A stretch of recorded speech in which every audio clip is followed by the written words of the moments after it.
Hotep, and good evening, brothers and sisters and friends of NJABPsi. I am sure that y'all are out there looking splendid and representing in your African garment and enjoying fellowshipping with one another. I am so deeply regretful that I'm unable to be with you this evening, but do allow me to express my gratitude and appreciation to our president, Dr. Barbara Prempe, and to the executive board for all of their hard work to make this a very special evening, because tonight we celebrate 50 years of Black psychology here in the state of New Jersey. So give it up for yourselves. Give it up for NJABPsi, 50 years of NJABPsi. So Bisla and I were asked to share with you some of the history of NJABPsi. Now, a little bit about Bisla. Bisla has been an active and committed member of NJABPsi for quite some time now, and it seems that she's becoming somewhat of a informal NJABPsi historian as well. So I just want to thank you, Abisala, for keeping our NJABPsi history alive, and also for what you have already shared of that history with all of us this evening. So thank you, Abisala. In our preparation, Abisala and I determined that we would make this a Sankofa themed history, right? Hence the Sankofa symbol behind me. I hope you noticed, right? And so what does that mean? What do I mean by a Sankofa themed history? As we all know, Sankofa is often represented by the depiction of the mythical bird, signifying going back and fetching, right? It's about going back to the past as we simultaneously move forward toward the future. Now, I really went down a rabbit hole with this one day, like some years ago, digging into the meaning of Sankofa. But I did learn something very interesting. I learned that the backward-facing bird actually makes the shape of a spiral, and a very specific type of spiral. So, because I also learned there are many types of spiral. One very common type of spiral that we're all very familiar with is called the linear spiral, right? And a linear spiral is what is made when we, let's say, wrap a hose around a pole, right? Or when we wrap thread around a spool, we're making a linear spiral. And the linear spiral is the revolutions. With each revolution, it's always the same, right? So with each layer to the spiral, there's like equal thickness. So no matter how big the spiral gets, each of the rotations around the center are always even, right? But the Sankofa bird makes a different type of a spiral. Its spiral is called a logarithmic spiral, right? Now, the logarithmic spiral actually grows along its curve, right? Like similar to what you would see in a seashell, right? It may start here, but then it gets bigger and bigger and bigger and bigger and bigger and bigger, right? Or it might be, you can imagine the trunk of an elephant that's rolled up, right? If you look at it sideways, it would look like a logarithmic spiral, right? Now, I'm highlighting this particular aspect of the Sankofa Adinkra symbol to emphasize the point that Sankofa is not merely about going back, getting, and moving forward, right? That Sankofa is the action of going back is actually, it moves us forward in an expansive way, right? Like that logarithmic spiral.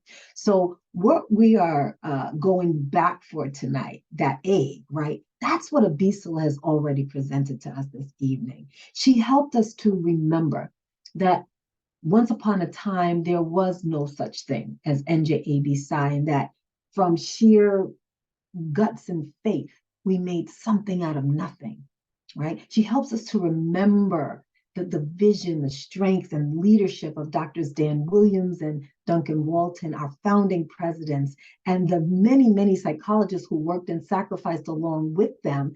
And then here we are, right, with 50 years now behind us, 50 years of productive meetings, 50 years of collective action, 50 years of advocacy, right? Of calling out and standing against racial injustice, both inside and outside of the field of mental health.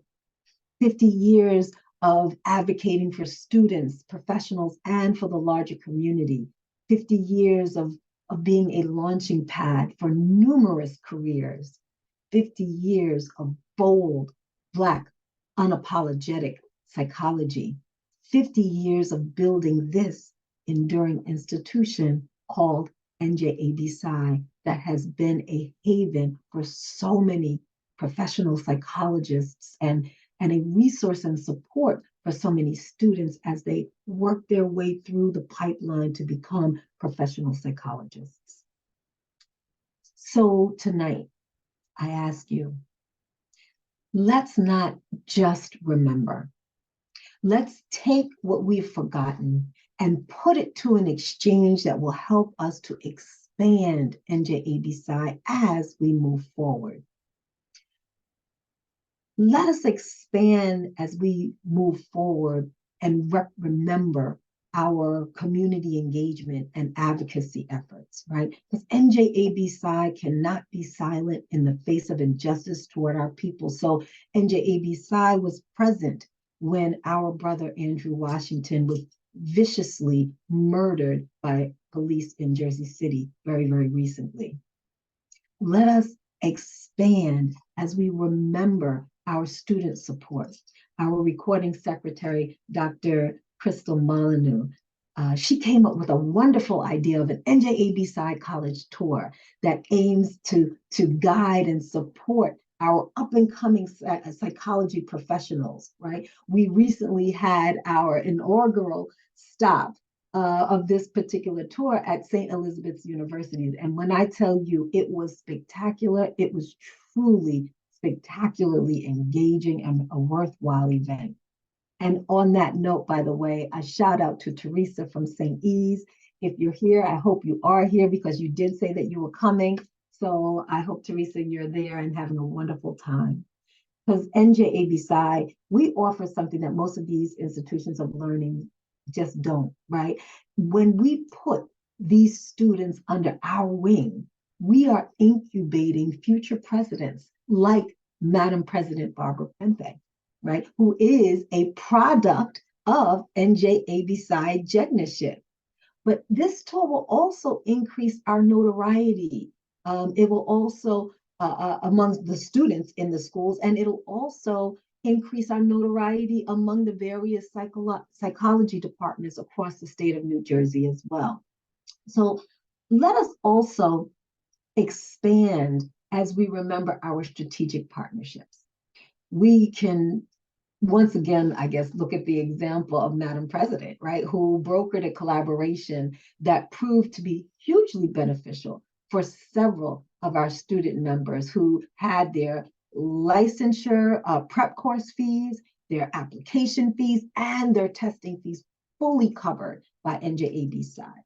See, each of us as members are ambassadors of NJABPsi. So as we go about our professional duties and encounter prospective partners that could help to expand our reach and our impact, remember NJABPsi, right? Let's also expand as we remember our sustainability.